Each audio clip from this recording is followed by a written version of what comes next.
next show will start in 1 minute.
Streaming live from the Paul and Catherine Ranke Memorial Studio, this is TV Free Baltimore.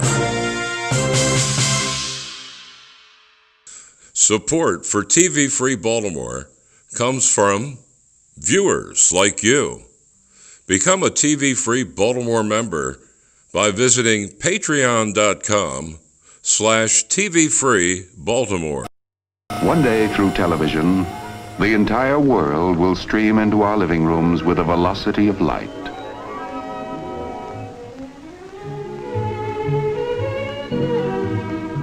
Not too far beyond the horizons, international television, to span oceans, capture all the vivid beauty of far lands, bind people of all nations tight together by better understanding, better knowledge, through instantaneous communication of sight and sound.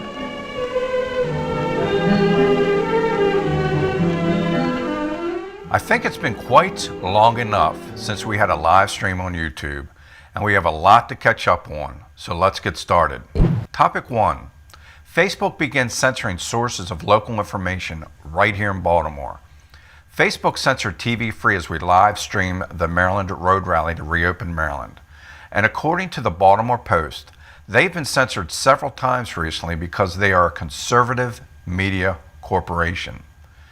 TV Free Baltimore, on the other hand, is a digital platform for those the mainstream media ignores, particularly libertarians, political candidates running for office for the first time, and political organizations such as Maryland Shall Issue and Reopen Maryland.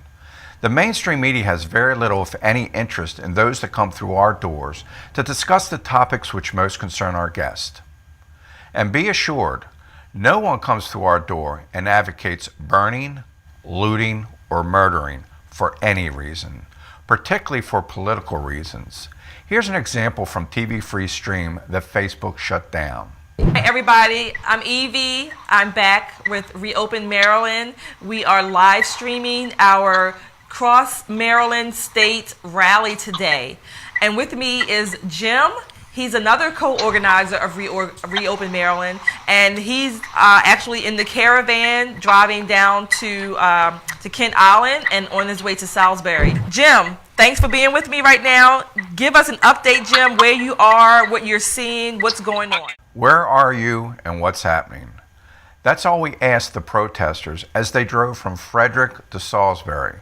We checked in with the participants about every 30 to 45 minutes. That was all of TV Free's coverage of the Maryland Road Rally to reopen Maryland, and Facebook censored that. We also included featured guests who discussed several aspects of the state's shutdown. Tyrone Keyes discussed the impact of the shutdown on small businesses. Jimmy Mathis discussed the lack of legislative oversight concerning Governor Hogan's stay-at-home orders, and Marcus Dent discussed his experiences on the front line fighting the pandemic. I believe any reasonable person would agree there was no substantial reason for Facebook to cut our feed to the 2,000 people plus that were tuned in. Facebook's censorship of local outlets of information like TV Free and the Baltimore Post is very, very undemocratic. Is freedom of speech and expression everywhere in the world. Topic 2. The proposal to build 70-plus low-income Section 8 housing units in the 6900 block of Bel Air Road is off the table.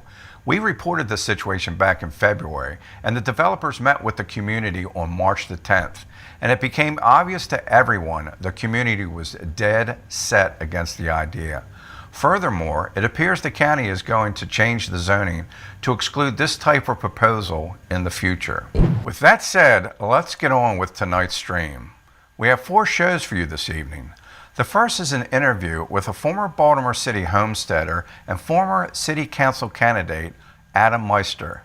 He's been traveling around the world for the past several years, and we discuss his new perspective concerning Baltimore City. Our second show is an interview with observational artist / painter Paul Moscot. It's a very fun and interesting interview. In our third show, we interview Dick Dyszel, WDCA's former TV personality and Washington, D.C.'s answer to Captain Chesapeake in the 1970s and 80s. In our fourth show, Paul Stefan interviews actress and producer Eliza Kelly about her upcoming film projects. Enjoy.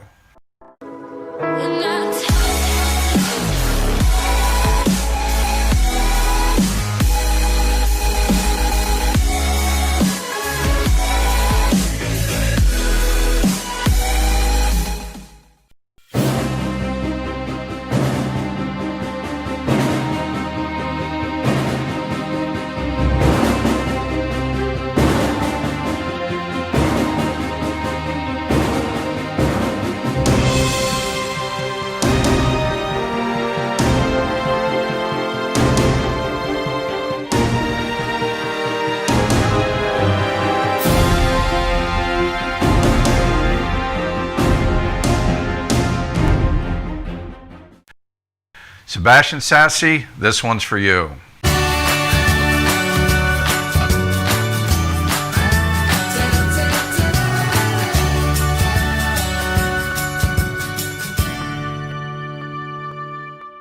Good evening, TV Free Baltimore viewers. We have a very special edition of Windows on the World.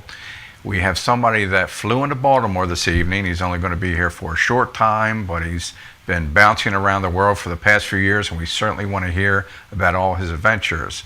The individual I'm talking about at one time was an urban homesteader in Baltimore City.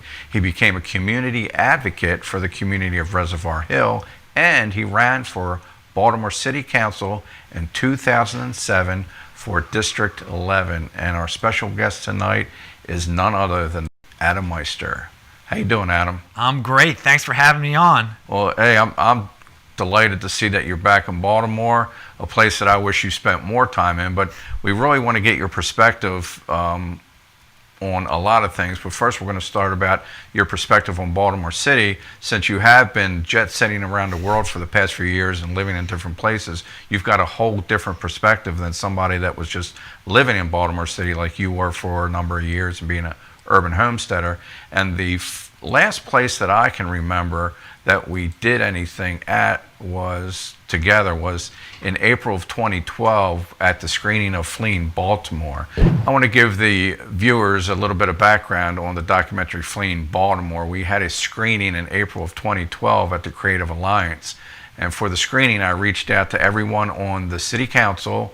I reached out to the mayor at the time, Stephanie Rollins Blake, and also reached out to some of the heads of the Baltimore City agencies so that we could discuss why people were leaving Baltimore City, moving out and moving mostly into Baltimore County. And I even reached out to Dan Rodericks, who at the time was hosting the show Midday on WYPR, and also reached out to Mark Steiner, that was on 88.9 at the time. And I didn't get any response other than nobody wanted to talk about it. But after I reached out and sent a link to people on the City Council and the mayor and letting them know that we were going to screen this film, every property that I owned within 2 weeks had a $1,000 water bill sent to me. Okay, and I own a couple houses with a couple other people, and every house that they had received a $1,000 water bill. So instead of talking about a very dire problem in Baltimore City of its depopulation. They just wanted to penalize me and anybody connected with me about even raising the question. I contacted one of the city council people, told it was Ed Rodsinger. I was called up Ed and I said, Ed, look at this. And he fixed it all. And he made some phone calls. It took him about 2 weeks, but 2 weeks later, every water bill was sent back out and the bills went back to their normal $50 to $60. But so that was the last time that Adam and I actually did something together. And since April of 2012 to now, the city has lost 30,000 more people, and nobody wanted to talk about that. So Adam, from going around the world, living in different places, what's your perspective now on Baltimore City? Well, it's crime infested. One can clearly see that when you're in other cities and you can walk around in the middle of the night and be totally safe. Nothing bad happens to you. A lot of people here are very dependent. There's a victim mentality. People aren't go-getters. They're kind of stuck in their way. They put their leaders on pedestals and expect their leaders to solve their problems. And it's just blame everyone else. There's no personal responsibility. Very, very little personal responsibility here. And living in a fantasy world where they can ignore numbers like that. I mean, the people have spoken. The population has continued to go down since the 1950s, and it's for financial reasons, tax reasons, safety reasons. The facts are clear, but people, they don't want to address it. And it comes down to people being individuals and saying, I got to make a difference myself too. I mean, you can't just rely on the government to fix everything, okay? And it seems like a lot of people do. And of course, the government is terrible at fixing everything. So some people who do take personal responsibility, they leave. But compared to other cities, it's crime infested. It's dirty, and this is I'm all over the world. I mean, people say Johannesburg and Cape Town are dangerous places. I was there, and they're cleaner than Baltimore in a lot of places, and I wasn't scared at all. But many people who visit those areas are scared, but they don't have the Baltimore training. It's weird. Like nothing razzles me at all. When I go to cities that are supposed bad areas of cities, it's nothing compared to Baltimore. Nothing at all. So I mean, they're good people in Baltimore. My family, friends, all live in the region and everything. But the city itself is clearly falling apart and dangerous and way too expensive to live in. Okay, for those of us that know you on a personal level, catch us up with when you left and why you left and where you went the first time you left. In 2013, I think it was August the 2nd of 2013, I was walking to a club. I was walking to the dance night at the Lithuanian Hall. And earlier that evening, I had attended a peace rally with Nick and Marilyn Mosby in right west of Bolton Hill there. And when I was at 9 o'clock at night, when I was walking to the club, two youth approached me, and one pulled out a big gun. It was a fight or flight moment. Right. And I just ran in the middle of Utah Place screaming, and they ran away. And then the cops came, and I was so happy. I was like, wow, yes, I defeated them. They took nothing. And the cops, they didn't understand what had happened. Like, oh, what did you lose? What's the problem? And they took me downtown. They interviewed me, et cetera, et cetera. And I was just so happy to be alive. And I'm a very energetic person, so I went to the dance night. I had a great time. I was telling everybody that there was an attempted mugging, and I defeated them. And later, the police, they called me a few days later, and they wanted to tell me something about it, and then they left a message, so I had to call them back. And then when I called them back, they didn't even know what I was talking about. They're like, we get so many of these, we can't keep track of them. And that was the last I ever heard of it. But the lesson that I learned that night was I am not dying on the streets of Baltimore. At that point, I decided to sell my house in Reservoir Hill and see what happens. Travel around, just start anew. I wanted to start anew. And again, I've never had bad dreams. Like so many people, when people get mugged like that, when they was attempted mugging, when you get a gun pulled on you like that, you can have bad memories. For me, it was all good. It changed my life, and oh wow, it was It was awesome. It was awesome. And it started a new life and really just got me in motion because I was in a rut. I was in Reservoir Hill, trying to fix Reservoir Hill, trying to clean Reservoir Hill. People couldn't clean people couldn't wipe their own tuchluses, so I had to wipe their own tuchluses for them, basically. Basically, when people, they litter, everything's thrown everywhere, you pick up for other people. And I had enough of that. So I was looking out for Adam there. I was not going to die. You cannot sacrifice. People expect you to sacrifice your life for Baltimore. Oh, it doesn't happen very often. Innocent people don't get killed. Yeah, they do get killed sometimes. They do get mugged. Mugging's pretty darn bad, and it's unacceptable. This doesn't happen in other cities, dudes. In the world. Does this happen in Singapore? When I visit Singapore, do youth approach me with guns? No, of course not. What would happen in Singapore if a youth approached me with a gun? You should see what would happen to that youth. Now, I'm not saying that's a proper solution, but are cities as filthy as Baltimore? No, they're not. Is Oslo as filthy as Baltimore? No, it's not. Why is this? I mean, is Tokyo as filthy as Baltimore? No. So you can go see these places. You don't have to be a tree in Baltimore. You don't have to be a tree here. You can still love Baltimore. You can still love the Orioles or the Ravens or your family. You can support charities or whatever. Do you have to give up your freaking life for Baltimore? I mean, that's what they want. That's what some of these people expect you to do. That's what's glorified. Oh, look, he got mugged, and now he's still picking up the trash that everybody's throwing on the ground. Heck no.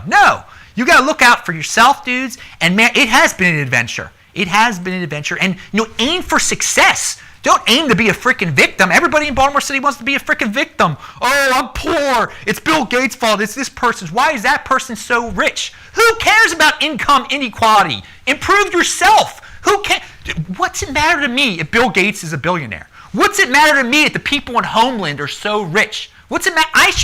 You should strive to be them. You should strive for success. Why strive to be a failure and to be a victim? And say, oh, this bad thing happened to me. Oh, I got an empty building next to me, and I can't improve my life. And there's rats here, and this, that. I can't. Then leave, okay?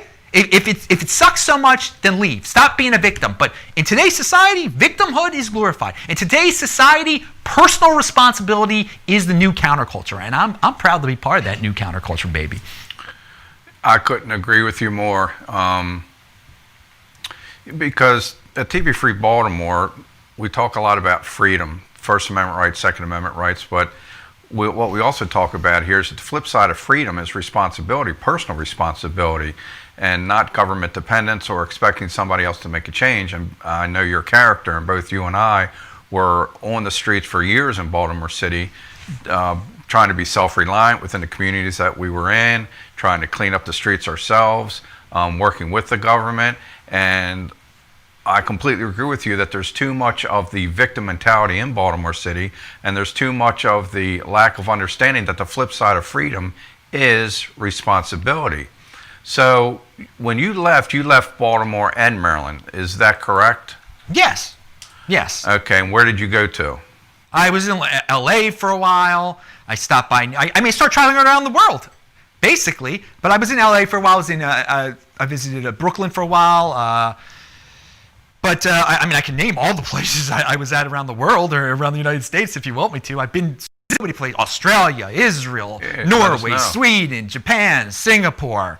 I've been to up and down the West Coast: Seattle, Portland, Boise, Canada. I love Vancouver and Calgary and Edmonton and Quebec City, South Africa. Where else? All over. I can't even think of all the darn places. Oh, yeah, Uruguay, Montevideo, Uruguay, Buenos Aires, Santiago, Rio de Janeiro. I mean, I just go from place to place. Wow, so you've been jet-setting around the world, but when I watched the videos that I found recently, you're definitely living a minimalist lifestyle. Let's talk about that a little bit. Describe this type of lifestyle that you're living right now. This is part of the problem. Everybody thinks they need possessions. These possessions are an attack vector, and they anchor you down. Why do all these people in Baltimore City need a big screen TV? And then they say they're poor. I don't have a big screen TV. I don't have a car. I don't have a house anymore. I got rid of all that. I don't have a cell phone. I have a laptop. And I have a 20-year-old suitcase that I keep my stuff in. And so people are like, how do you afford to go from Airbnb to another? Well, because I don't have cell phone bills. I don't have internet bills. I don't have car payments. I don't have house payments. I mean, cutting your expenses. I mean, it's pretty easy to do if you have discipline. People are addicted to TV. People are addicted to cell phones, addicted to having a bigger house and getting into debt. No debt at all. No debt at all. So the minimalist lifestyle sets you free from the burden of materialism, so you can gain the wealth of life experiences from going around the world. That's a nice way of putting it, definitely. Tell our audience all about your involvement with Bitcoin, how it started, what it means, and where you're at with it. So November of 2013, I bought 2 Bitcoin, and at the time they were it had just it had gotten into the mainstream news again. It had surged to $600. It surged to $600, so I paid like $1,200 for 2 Bitcoin. I started talking about it immediately, even before I left Baltimore, and that was once I was out of Baltimore. I really had a lot of time to research more and more about it and go to Bitcoin events. And I started making videos about it. I became the Bitcoin Meister. Hello, everyone. This is Adam Meister, the Bitcoin Meister, the Disrupt Meister. Welcome to the One Bitcoin Show. Today is June the 14th, 2020. Strong hand. Conviction, long-term thinking. Bitcoin is the next Bitcoin. 1 Bitcoin equals 1 Bitcoin. Offended by selling. Yeah. Conviction. I never gave up. I never give up. Well, I want to thank you for coming on, and for any of our viewers that are looking for people that don't go down the worn paths in life, find Adam Meister on the internet wherever he is. I've always felt that he engages me in a way that's refreshing, new ideas, new way of doing things and approaching things. So Adam, thank you for being here, and we're going to end it there.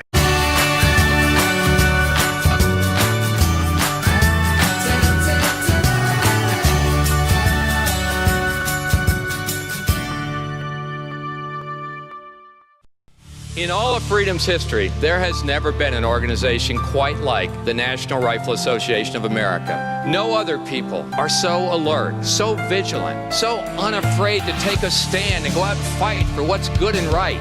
We, the people of the National Rifle Association, represent the very best of America's strength and of America's character.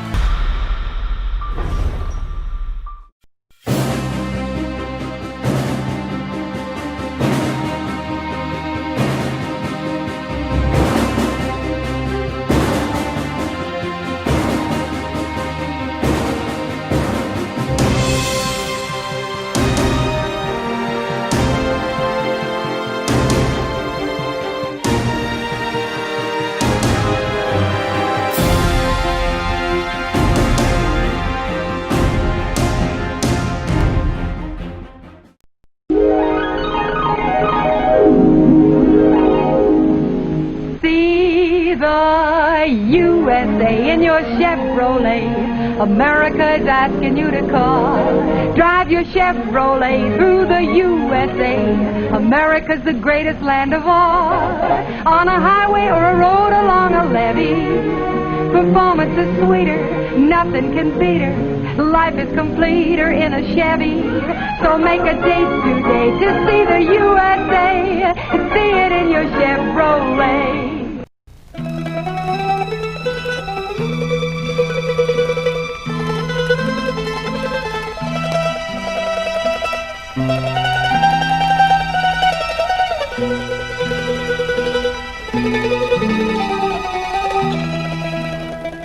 I always did some artwork, but I played more sports than art, you know.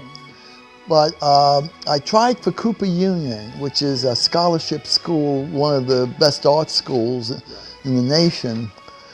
This, by the way, is a great commercial for Cooper Union. Yeah, of course it is.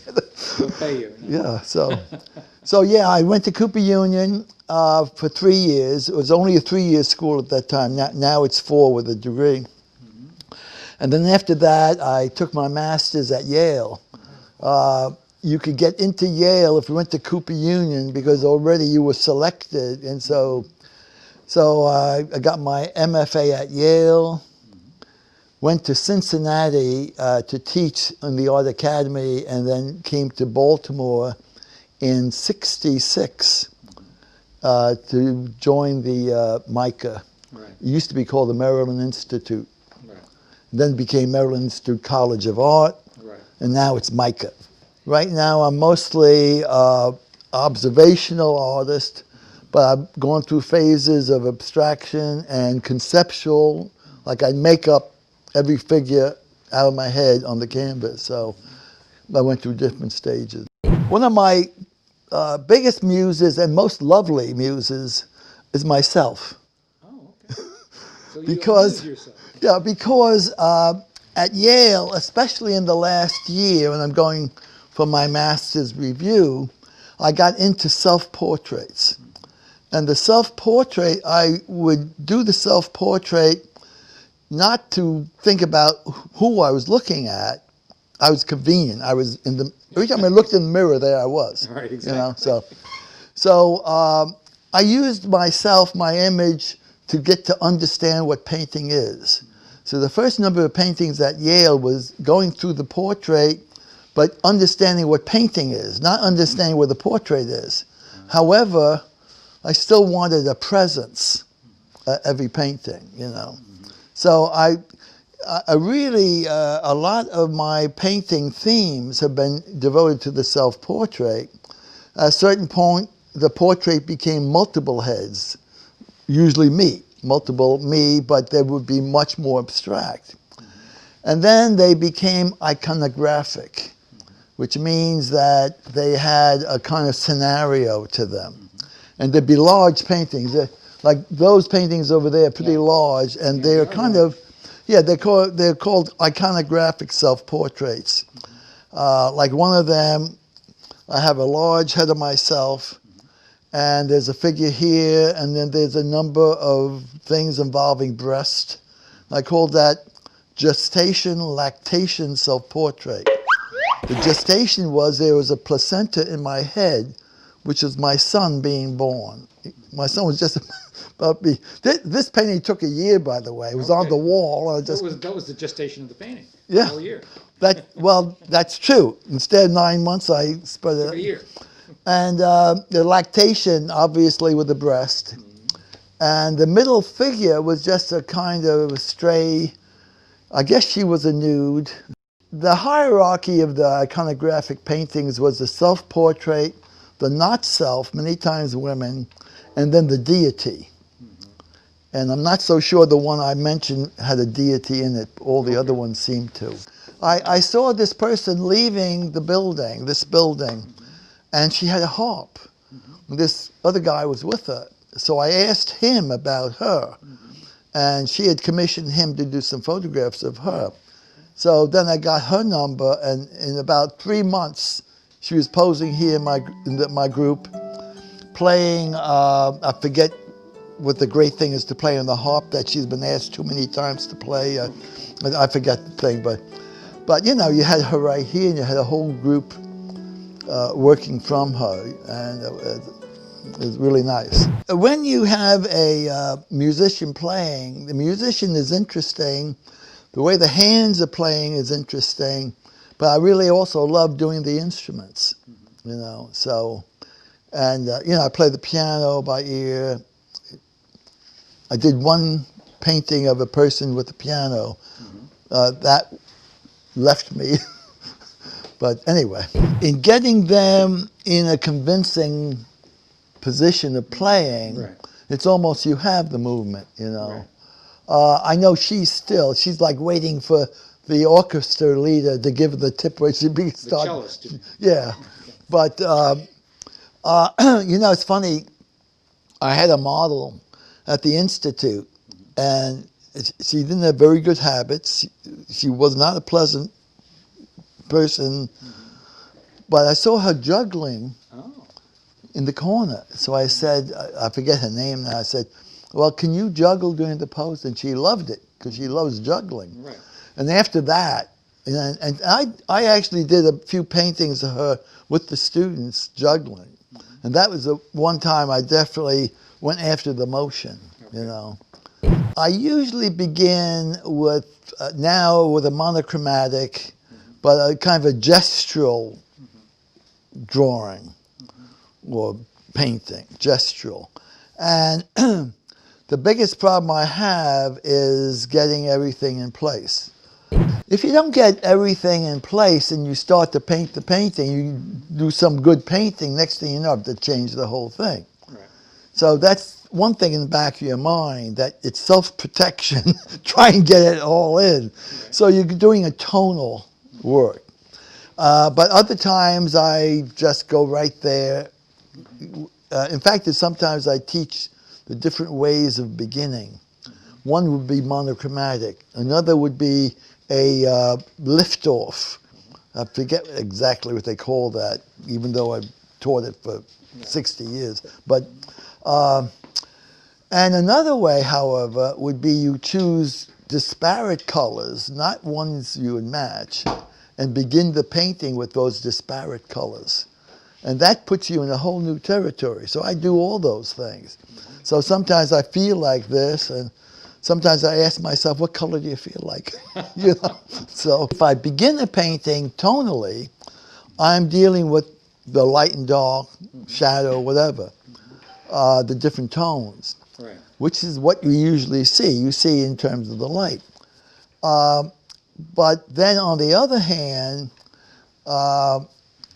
even though a certain period of time I did pursue it through more working flesh and with the tone, I will at this point let it be a free-for-all so that the color will happen.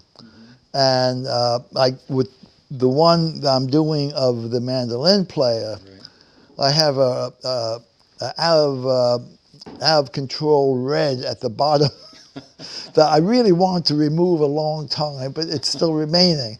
So that red forces the issue. Okay. So each painting is a color orchestration, see? And that's what you kind of learn, and I've taught the color course for many years myself. Right. So that's how I deal with color, is how it relates to itself and what action it takes. And the longer you deal with color as a reality in itself and not as just the servant to tone, the more you can control and do things with the color. Say, the more you get yourself into trouble too. So, obviously, painting a face, the face reflects. Those are very important. The way it reflects. Right. So you do that within the color. Right. But I have a whole array of paints that deal with flesh tones. You know, they also have they have a flesh color. It's flesh, but looks more like salmon. Then they have Caucasian flesh, which is very interesting. That's the kind of flesh you get in the comics. We see Little Abner, that's Caucasian, you know. And then Naples yellow is something that came into my life around Yale. Very important color. It's a cool kind of yellow. Interesting. Yeah. So there's a whole variety. Plus you can take the earth colors, raw and burnt umber, raw and burnt sienna, put zinc white into them, and you have an array of flesh colors, but don't tell anybody about that, okay? Okay. That's a secret. Yes. A trade secret. Yeah. I mean, I just don't want to let these things out too fast. It's very important, especially nowadays, if you're going to work with a model, you're going to be with them a while. And usually, at different times, like at one time I wanted maybe a larger person. And I found a person for that, you know. It's always, however, it helps if the model has a good personality. I hope my model's not listening, but but if I use them a lot, they know they have a good personality. You can also have no personal connection, but their face may do it, their figure may do it. But whatever you get, you can make something of it, you know. But it's interesting. We have human interest, you know, and it's funny. It has nothing to do with the erotic, you know. The erotic is probably for most figure artists, the erotic is the least of it, unless that's where you're going to. Mine becomes kind of non-objective in a way, you know. But I tell you, if I don't get a good face, I really am not satisfied. The face informs the figure for me. Now, there's some times I will get into a figure painting and it's not about that. It's about the different kind of happenings within the painting, you know.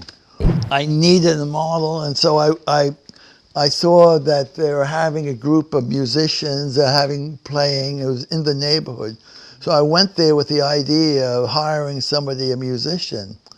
And I found Marion. She started posing for the group, and she brought a guitar. But then after a while, she got onto a harpsichord, and now she's playing a hammered dulcimer. Yeah, okay. So I got one model, 3 instruments. We have one model that we've used for 8 years now, and you know, she has a good face, so I know I can always make a painting out of her. I've taught a lot of classes, so I'm mostly at the last 40 years of my career have been teaching observational painting with the figure. And but I did teach design. I taught the color course and things like that. If I'm teaching an observational class, I'm pretty much allowing the student to do what they're going to do and see what they do. Right. Then I can have certain hints and so on that open up areas to them, especially observational areas. So, but I'm one that tries to not get in the way of the individual. Let them state themselves and then take them from where they are, you know. And in fact, I've had teachers like in Cooper Union, and one, Nicholas Marsicano was a very influential person in my life. And every once in a while, he'd give a critique, and you might ask a question, and he would say, well, you're the artist. So you throw it on the students, right, into the students' lap, you know.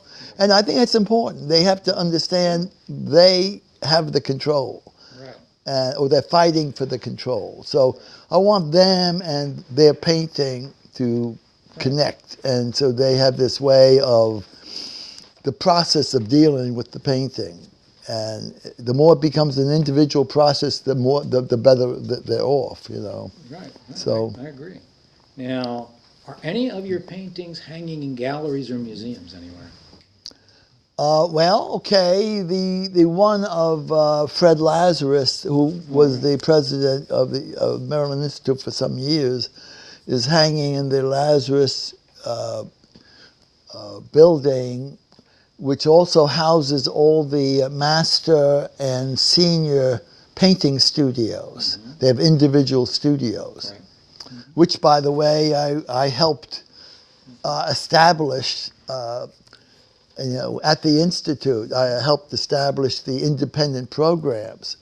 And I kind of got a cue from Ronald Middleman, who established, would supply space, but it wasn't a regular program. And when Lazarus came along and we had the new building, he said, well, you have to write a program for supplying students with space. So I wrote the senior independent program. And then Ray Allen came along and said, how about a junior independent? So we got a junior independent. Right. So a little known fact, I'm the one that started You started those that. There we go. programs. Get yourself some credit there. Right. Art taught me that life goes on as long as you're living. Art can be renewed because every painting you paint Right. is a new situation. Right. You start painting paintings that look repetitive. Well, that might be good for your gallery, but for your spirit, it might not be too good. So. Yeah, no, art is a kind of wonderful thing. Like I pick a mandolin and I feel renewed. I feel I'm involved. I'm out of my problems, I can watch the Orioles lose and still don't feel too bad, Right. But now that Davis is coming along, You never know. Right? you never know. So, but I know that my buddy just had a heart operation. At the same time, I'm going through some difficulties. And he's talking the same way about, isn't it great having this art to do? Right. It's like one reason that you shouldn't conk out, come through this operation and live, So anyway. It'd be nice to be known as a person that did create and break some ground, because some of the iconographic things I did, I've never seen anybody do. Oh, great. So I think, and then if you are into something like observational painting, and if you're into painting and observational painting, you're doing something that other people haven't done because you're not other people. No, it's true. So somehow your individuality feeds into this. So you can say, yeah, you look a little like Gauguin, you look a little like, This guy. but the fact is, have you cut out your corner? Do you own a little bit of a corner of this great pursuit?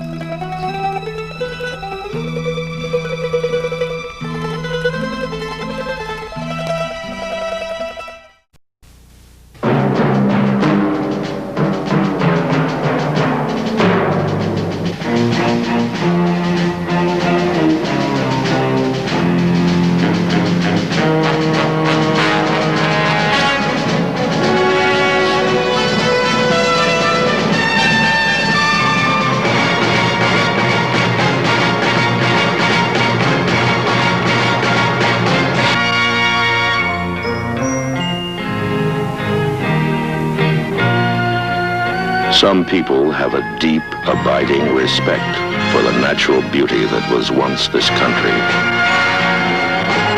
And some people don't. People start pollution. People can stop it.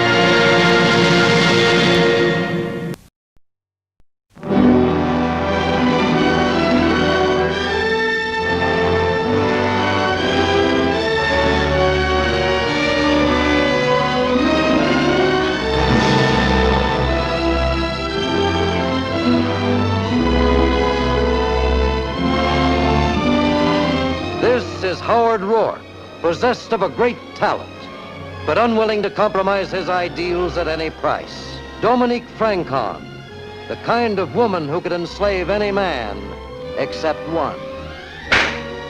Gail Wynand, molder of destinies. He could rule any man except one. There is no honest way to deal with people. We have no choice except to submit or to rule them. I chose to rule. Ellsworth Toohey, calculating, ruthless. He feared no man except one. The man who refuses to submit and to serve. Howard Rourke is the man who must be destroyed. Peter Keating, selfish, weak. You want me to confess the truth to them, to everybody? No. What are you going to do? You have to leave that up to me now. I have no pride left to stop me. I love you without dignity, without regret.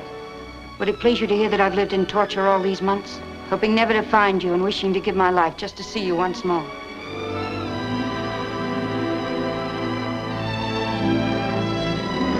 He's not any better than the rest of us. What if he is?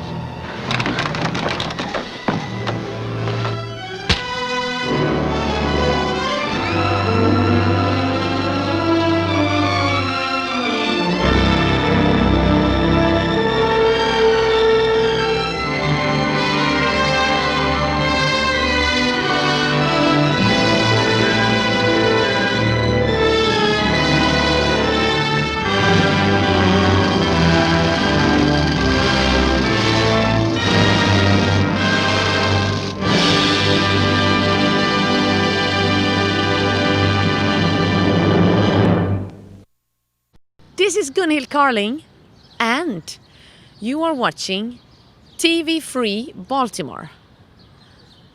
No, you are not watching. You have to watch TV Free Baltimore.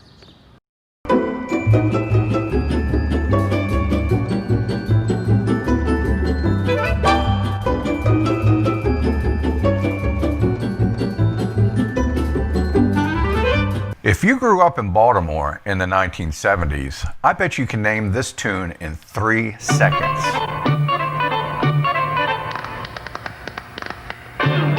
That's right. It's the introduction to Captain Chesapeake on Channel 45. And if you were a kid in Baltimore back in the 1970s, like I was, you watched Captain Chesapeake almost every day after school. But there was another captain on the Baltimore airwaves, which you could only see if your rabbit ears were very, very powerful and the weather was just right.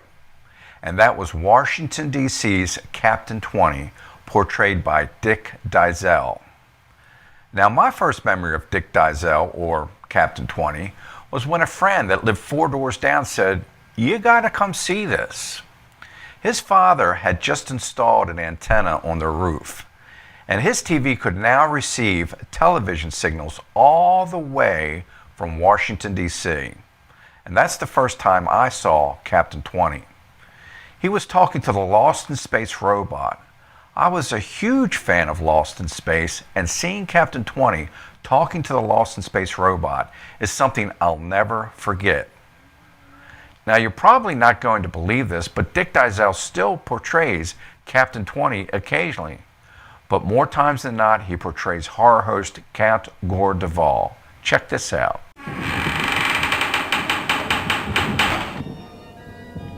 Greetings and welcome to my humble abode. I am the Count Gore Duvall.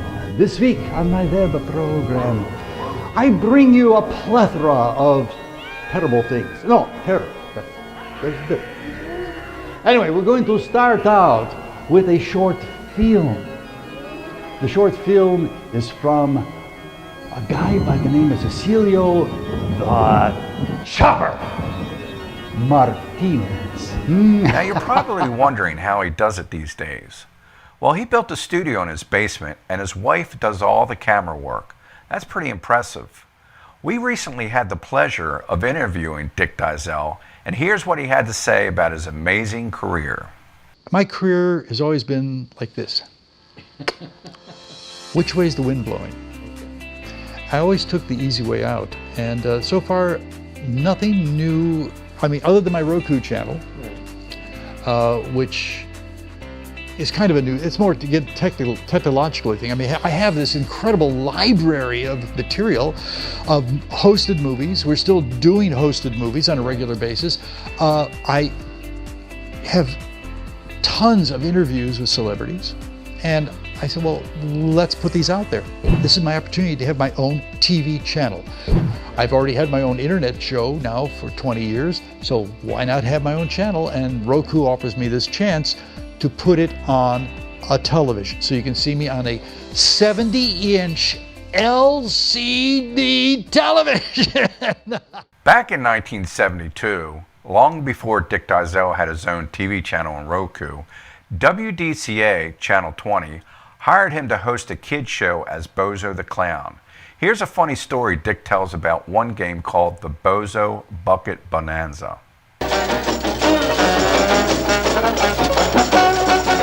Hello world, every boy, every gal. From Bozo the Clown, yes, this is your old pal. We had a game called the Bozo Bucket Bonanza. You had 6 buckets that were spaced a foot apart. And they had a ping pong ball, and they would have to, standing at one end, one at a time, progress. They could keep going as long as the ball stayed in the bucket, and each bucket would have a prize. We had been doing the show for, 3 or 4 years. No one has ever gotten to bucket 6. But there's supposed to be a piece of paper in there that says what the prize is. And I assumed that our production staff had put all the pieces of paper in the bucket. So this Cub Scout comes in, he starts really hitting this. This is going good. He's got 3, 4. And by the time he got to 4, I went and looked, and there's nothing in number 6. And I'm thinking, what am I going to do if this kid makes it to number 6? I mean, I'm stuck. He hits number 5, and we have this on tape. Go! And you can see me rolling my eyes and going, all right, hey, you know, you did it. Here you go, number 6. For number 6.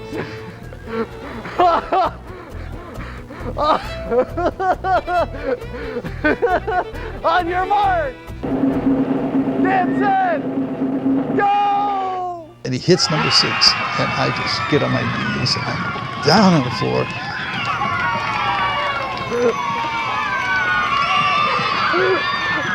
In the 6th bucket is a piece of paper that says you have just won Channel 20 television. What I had done is I had palmed the paper from number 5. So when I reached in, I had a piece of paper, and I looked at it. You've won Channel 20 television. And the kid's jumping up and down. What we ended up doing was we gave him one of every toy in the treasure chest. So the kid was incredibly happy, but we never let that happen again. Every time after that, I made sure that all the papers were in the bucket. When I got there, they didn't tell me about Captain 20. They hired me to do Bozo, and then they said, oh, by the way, guess what? We have this other character. Well, I said, you had this other character. No, we have this other, and we want you to play him. I was not excited. I was not thrilled. First of all, the costume wouldn't fit, and it smelled bad. Because it was sitting in the closet and had never been laundered. And the previous guy was like 5'6", and I'm 6'2". It ain't gonna work. So I was just real unhappy. So I said, well, look, we've been to the moon now, okay? It's getting boring. Let's do something different. I was a big Star Trek fan. So let's go after an alien look. So they said, okay. By the time the end of the 70s were coming, we were getting a lot of flack, not just us, but the entire industry is getting flack from parents' organizations saying children's television is too violent. It is not educational or informational enough. And I could read the tea leaves, and so I said, well, I kept saying, we did with Bozo as much as we could. You can take a clown being informational so far, and then it doesn't become funny anymore, and a clown has to be funny. So what if we didn't do Bozo anymore, but what if we did Captain 20 and evolved Captain 20 a little bit more to the human side, and gave him a show that he could then be more informational. And that happened. And then by the time WOW came along, which was the last of Captain 20's longest shows, we just made the Captain human. Look, up in the sky, it's a bird. It's a plane. It's Superman. Yes, it's Superman. Taft Broadcasting had bought the station, and they hadn't quite taken over yet, but they had 2 representatives in the building while we were waiting for the final paperwork to be signed. And Peg Sullivan was one of them, and she came up to me. She says, "Dick, we've got to do a public service announcement on reality and television for kids." And I said, "And what does that mean?" She says, "Well, you figure it out." I'm going, okay, what can I do? So I go to our staff and I said, "Okay, set up the chroma key wall, put a camera out in the parking lot." I talked to my director and I said, "What we'll do is I'll lay out." I was a big Superman fan when I was a kid. I broke my parents' couch flying into the set, into the couch. Yeah, okay. So I said, we'll do the thing about flying. So basically, I'll lay down there and just pan the camera across the horizon, and I'll talk about superheroes and make-believe and all the rest of this stuff, and hopefully we'll get something in about 30 seconds. I was wearing black shoes, and they were shiny. So when I swung around, I was laying down, "Hey kids, I'm flying, right?" oh, you can't really do that. So I turn over and I turn around, and the shoe, the shininess keyed out, so my foot disappeared. So I took my shoes off, and no one noticed it until years later. Now, this has been running now. This is the most viewed spot in the history of television in Washington. That as I turn around real quickly, you can notice there's a hole in my sock. we didn't notice that. Everyone looked at it and said, yeah, that's fine, that works fine. It was totally ad-libbed, it worked. Peggy was happy, Taft was happy, I was happy, and then we had the great story to tell about the hole in the shoes. Sock. Now what do you say if we form a new club? You sent in a self-addressed stamped envelope, bingo, you got your Channel 20 club card. 250,000 cards were given out over the, I guess, 3 or 4 years that we were doing that. Yeah, that was great. You have this little card, and it had he wrote the pledge on the back, and it had a secret code, which was actually or numbers, letter combinations, and then around the edges, it had all the characters and a place for you to sign, and had your own number. Initially, they were going to use these for promotion, where you go into, say, Junior Hot Shop, and you show them your card, and you get a free whatever, and they'd take a punch, and they'd punch out one of the boxes around the edges. The sales department evidently didn't like that eventually, so we ended up using it just as a giveaway. So we'd have all the stubs to match the club cards, and then several times a day we'd go on the air, we'd pull one out, read it, and if they got sent in within a period of time, you won the prize. The first contest was Christmas at Disney World for you and your whole family. That's a great prize. That was a fabulous prize, and I got to go. I'm Victoria Johnson, Pet of the Year for Penthouse Magazine, inviting you to do it with Gore. Every year, Penthouse Magazine would have their Penthouse pets on tour. Yeah. And they would call the sales department and say, hey, could you use our beautiful young ladies? Okay. And they would call me and they say, Dick, what could you do with a couple of beautiful young ladies? And I said, well, if we can set up the creature feature set, we can have them on creature feature. Okay. So we did. I'm not sure they ever got any exposure. Maybe that's a bad word. I'm not sure they were on any of the other stations, but it was fodder. So we had that, I guess, 5, 6, 7 of them over the years. They'd come through, and they were very, very nice people. They were beautiful. Dominique Moret, who was the Penthouse Pet of the Year in 1979, she had a turtleneck on up to here and a blazer over that. But she was good. She turned out to be very good at improv. So we ended up doing 7 segments on one movie. She picked up on it right away. It was some of my favorite stuff was what we did with her. Hello, I'm Dominique Moret, the county building inspector. If you're the county building inspector, then I'm William F. Buckley. But anyway, that's a novel approach. None of my fans have ever used that one. Fans? I don't see any fans. You don't seem to be listed in our records. Did you get a proper permit for this erection? What? You mean to tell me that I need a permit for that too? If you want to learn more about Count Gore Duvall and Dick Dyszel, there's a great documentary called Every Other Day is Halloween. And if you were going to buy that documentary, I'd also recommend Blood, Boobs, and Beast, a documentary about Perry Hall-based movie director Don Dohler. And it just so happens Dick Dyszel starred in one of Dick Dohler's movies.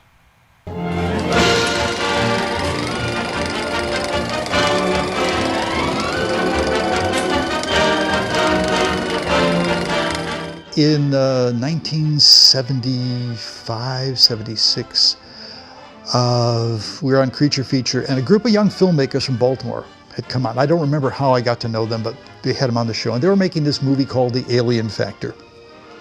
And they were talking about what they were going to do. It's a monster movie. And I was caught by how excited they were about this. They were really passionate. And the show was over, and I thanked him, and I said, I just have one question to ask. He said, what's that?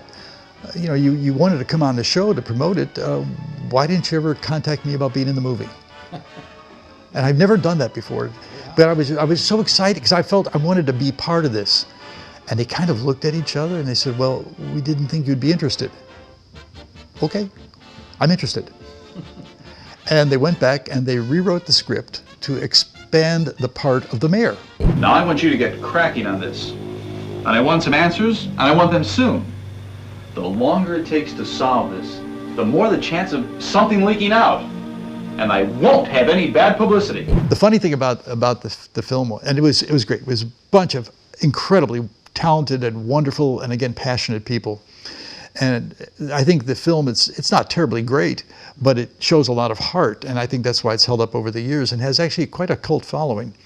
But that aside, we are on the last day of filming, and because films are shot out of sequence, right.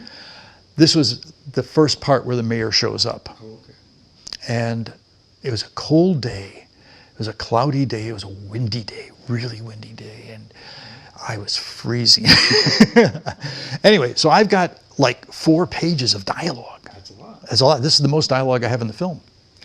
And I'm going over there, and the pages are flopping, and I'm trying to memorize it. And suddenly Don Dohler comes up to me. He says, "Can I have your script?" "Oh, sure, you're done." Rip. He starts ripping pages out of the script. And he says, "Here." I said, "Don, there's only like 4 lines left." He says, "Yeah." He said, "You see that camera over there?" I'm looking over there, and there's a camera, and there's about 5 people gathered around the camera. He said, "That's all the film that we have left to make the movie. Oh, wow. We don't have any more budget to buy more film." I said, "You can't just go to People's Drug and buy some." "No, we can't do that."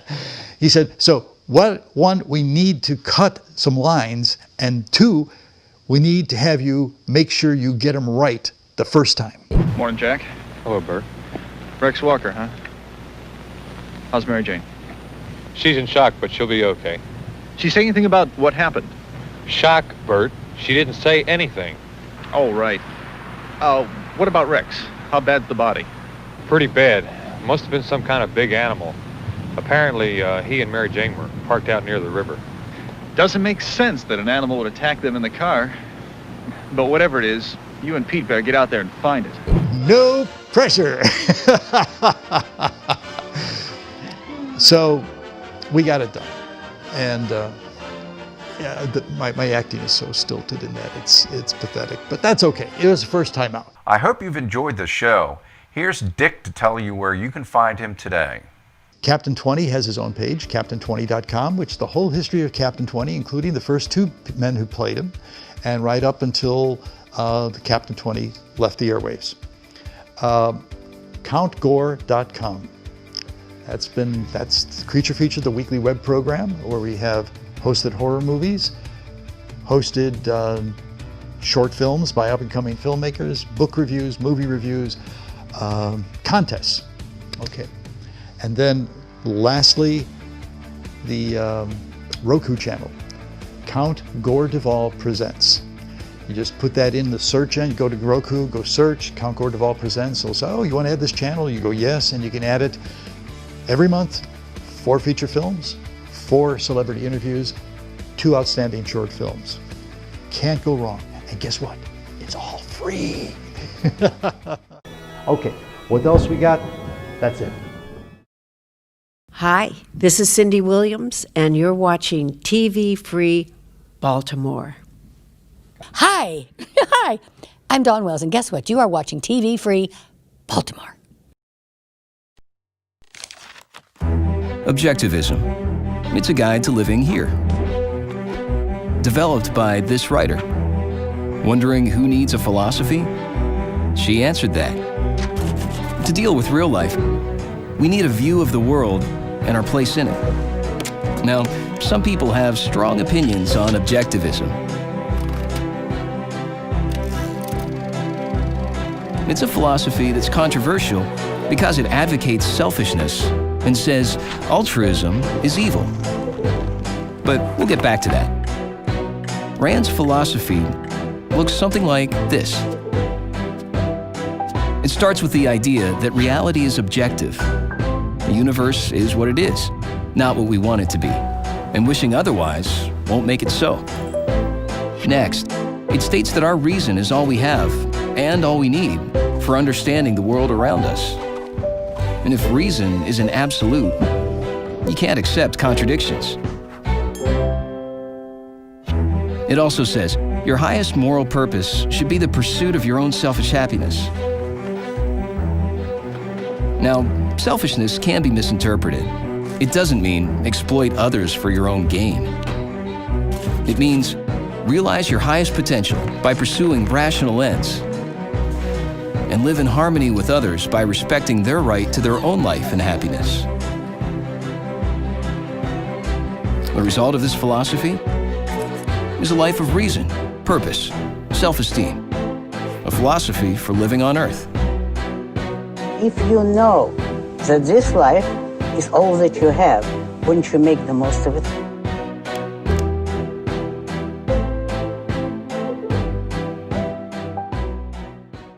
Hey there, folks. This is Lenny Rudo from Fish Talk Magazine, and you're watching TV Free Baltimore.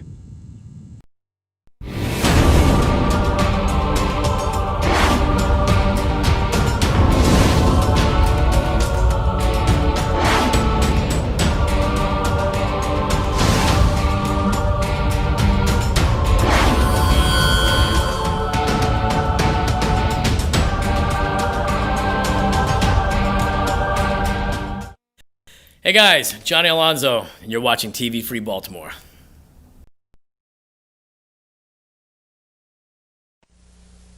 When you see around the globe the maldistribution of wealth, the desperate plight of millions of people in underdeveloped countries, when you see so few haves and so many have-nots, when you see the greed and the concentration of power within, did you ever have a moment of doubt about capitalism?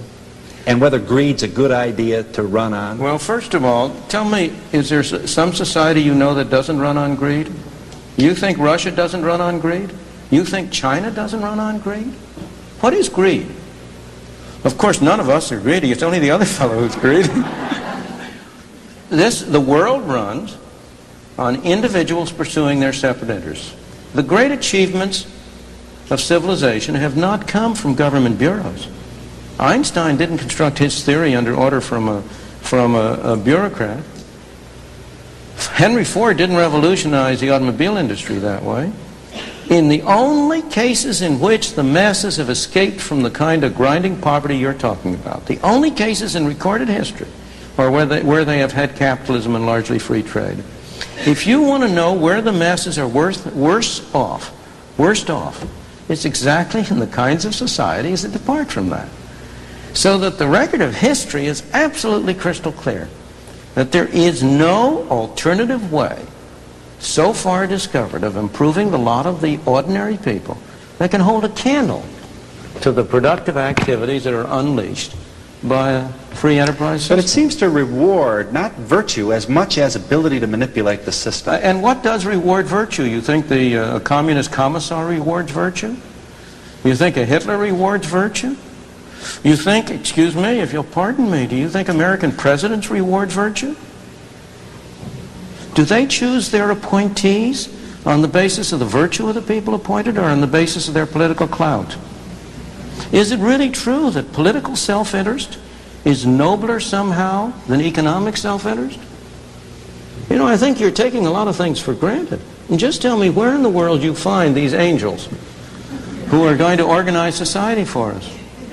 Well, I don't even trust you to do that. This is Sam with Restore Computer Repair in Baltimore, Maryland. If you're having any computer problems whatsoever with your Mac or PC, desktop or laptop, we can fix it at a guaranteed lowest price.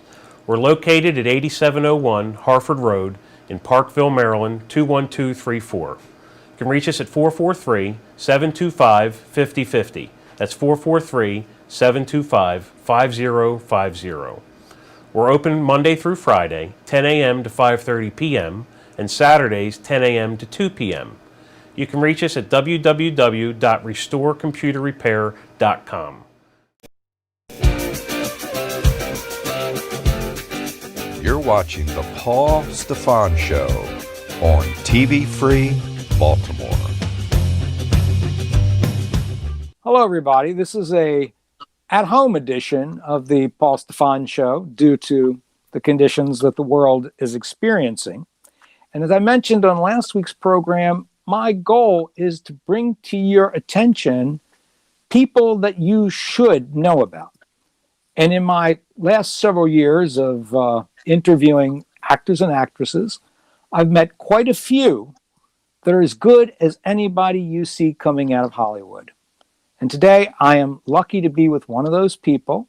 It's actress Eliza Kelly. For you professionally, I know before this virus hit, and we were going to have you on the show before restrictions came in, and almost right after they did, we had to cancel till now. Right. And, you had a lot of things popping for 2020. And tell us a little bit about the projects that you have going, or did have going.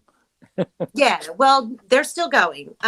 Whether we're filming or not is a different thing, obviously. But as you know, projects need a lot of pre-production. So I was lucky enough to be part of 2 projects that filmed concept trailers, and then the virus hit. So at least we got our concept trailers going so that we can work on investors and things like that. And that was really fortunate. And then so it allows us to continue to be in pre-production.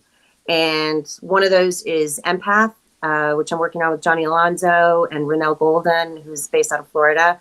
Fantastic writer. Her director demo reel is really great. I'm very excited that we're working behind the scenes to really pull that one out and make that happen. It's a fantastic story.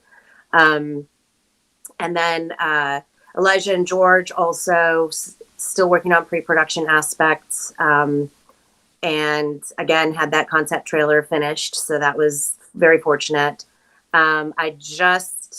The short film that I filmed in California that I produced, and a writer out of Pennsylvania, Joseph DiFrancesco, he kind of handed that project over to me to manage. And so I took it out to my friend Donnie Maropas in California, and we shot out there. And we finally have Shannon Lanier, who's also based out of Pennsylvania. He was able to pick it up and edit it on this side of the country, and we have everything ready to go for submitting to film festivals. So that has been wrapped up and put in the can, and I'm very excited about that one.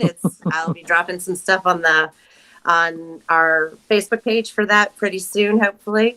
And then just today, Thespian, which is Mark Unger and Maria Unger's project. Yes, and I hope to interview him next week. Oh, great. Yeah, so we're in season 2, and it dropped, I think, yesterday, finally on Amazon Prime. So I'm not sure if it's on Prime or just Amazon. But please check that out, Thespian, and make sure you watch season 1 too, because it's fantastically written. I mean, it's just a great production overall, so professional, and Johnny Alonzo is in that with me again. So I was gonna say how many episodes of the Thespian are you in? Right now, I'm in 1. Okay. I play the wife of one of the lead characters. Oh, okay. So I'm in episode 5 of season 2. Of season 2, I get introduced in episode 5 of season 2. So. Because I saw some stuff from season 1 that he showed at the Baltimore Web Festival that I was at. Yeah. He was there in person too. Yeah, and so was he's Maria. a great guy. Yeah, and I didn't get a chance to meet her, but they're both really very warm-hearted, very actor-centric in terms of just pushing for everyone. I really appreciate them. Because I told him, I'd known a lot of the people he'd already used, and I'd interviewed them. And then I said, season 2, he has even more of those people, including you. So you, Johnny, exciting. I think he might be using Baroni. There are all kinds of people. So I think I suggested her to him. I don't know if he got it from me or not. But yes, I want to get him on there just to talk, again, almost the connection that our 2 shows have kind of as an overlap. But since it's just starting again back on Amazon, it'll be like a plug for the show. Yeah, it'd be great. And I think another interesting thing of this first two projects that you mentioned, both Empath and Elijah and George have basically a boy-child protagonist. Yeah, that's true. The one about the little boy who's the empath, and then Elijah who goes searching for his father. And, that's right. And you're the mother, I think. I'm the mother in one, and in the other, I'm a nurse. Yeah. Oh yeah, I mean you're the mother in Elijah and George. That's right. Yeah. So I saw that trailer that you sent.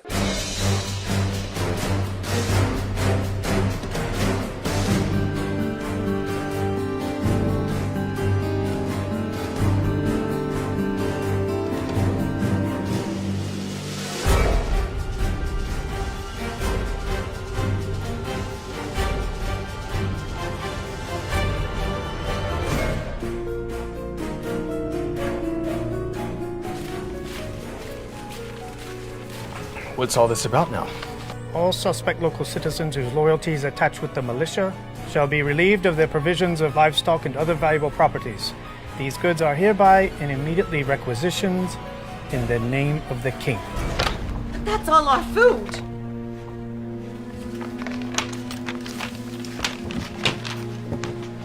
We've never declared our loyalty publicly one way or the other. Eli, it is well known that you're a member of the Newtown militia. You've brought this upon yourself and your family. Don't move, or you shall lose your son. Stop! Why are you doing it? Stop!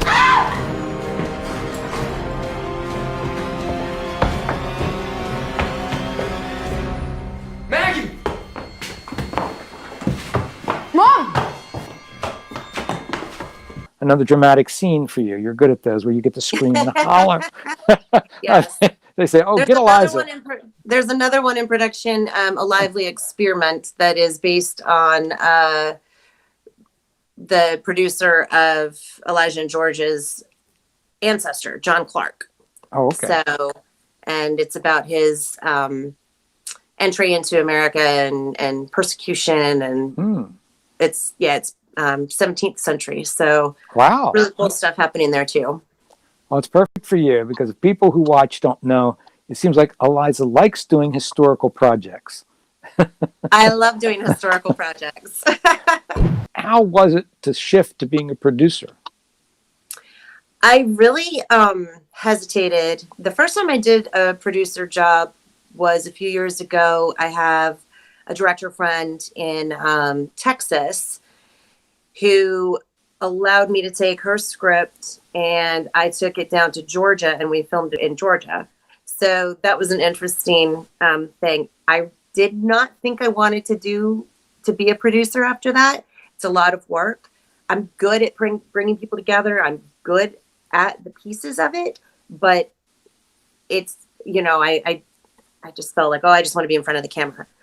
But I've been learning the ropes. Johnny's philosophy is actors can only really get ahead if they produce their own, projects. Yes.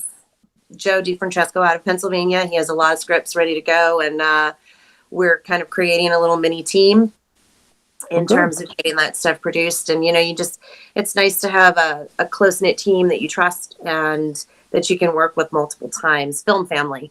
I've Sure. always been wanting that. I think I might have even mentioned that the last time I was on.